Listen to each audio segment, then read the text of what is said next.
આજનો પહેલો પ્રશ્ન છે, કયા દેશમાં સૌથી વધારે અમીર લોકો રહે છે? એ લંડન, બી ચીન, સી જાપાન, ડી પાકિસ્તાન.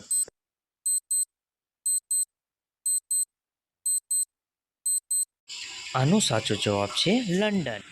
પ્રશ્ન નંબર 2, કયા દેશમાં વાદળી કલરના જ્વાળામુખી હોય છે? A Italy, B Indonesia, C Iraq, D Mexico.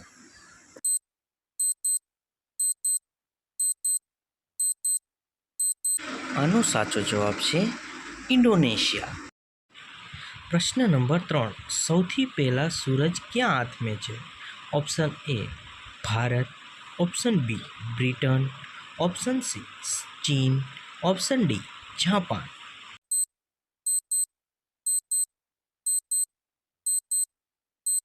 આનો સાચો જવાબ છે બી બ્રિટન.